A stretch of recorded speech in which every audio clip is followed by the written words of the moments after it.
بسم اللہ الرحمن الرحیم۔ السلام علیکم۔ آج 20 جنوری ہے اور دن ہے سوموار کا۔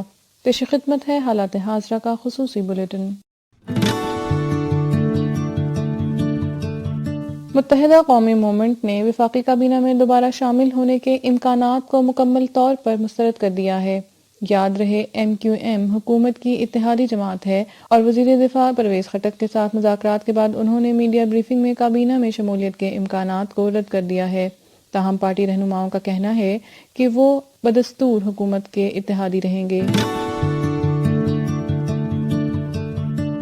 حکومت اور اپوزیشن سینٹ اجلاس فروری کے اختتام تک جاری رکھنے پر متفق۔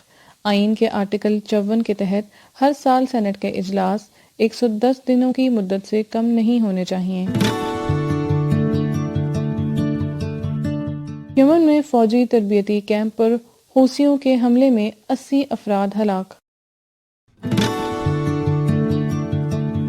فیس بک نے چینی صدر کے نام کی برمی زبان سے انگریزی زبان میں ترجمے کے دوران ایک غیر مناسب لفظ تجویز کیے جانے پر معافی مانگی ہے۔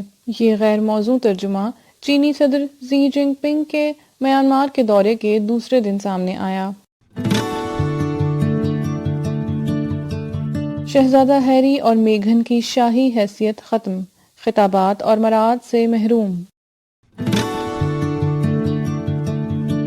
پاکستان میں شدید سردی کی لہر، برفانی تودوں سے ہلاکتوں کی تعداد 104 تک پہنچ گئی۔ نیشنل ڈیزاسٹر مینجمنٹ اتھارٹی کی رپورٹ کے مطابق ہلاک ہونے والوں میں 77 افراد کا تعلق آزاد جموں کشمیر، 20 کا بلوچستان، 5 کا خیبر پختونخوا اور 2 کا تعلق گلگت بلتستان سے ہے۔ قدرتی آفات سے نمٹنے والے وفاقی اور صوبائی اداروں کی جانب سے 2000 ٹینٹ، 1200 کمبل، 13 ٹن راشن اور دیگر ضروری اشیاء متاثرہ علاقوں کو فراہم کی جا چکی ہیں۔ یاد رہے آزاد کشمیر کی وادی نیلم، بلوچستان کے ضلع کان ترزئی اور پاکستان کے شمالی علاقوں میں معمولات زندگی شدید سردی کے باعث بری طرح سے متاثر ہوئے ہیں۔ بڑی شاہراہوں کا متعدد شہروں سے رابطہ مکمل طور پر منقطع ہے۔ آزاد کشمیر میں برفانی تودوں اور لینڈ سلائیڈنگ میں دن بدن اضافہ ہو رہا ہے، جس کی بنیادی وجہ غیر قانونی طور پر بڑی تعداد میں درخت کاٹنا بتایا جا رہا ہے۔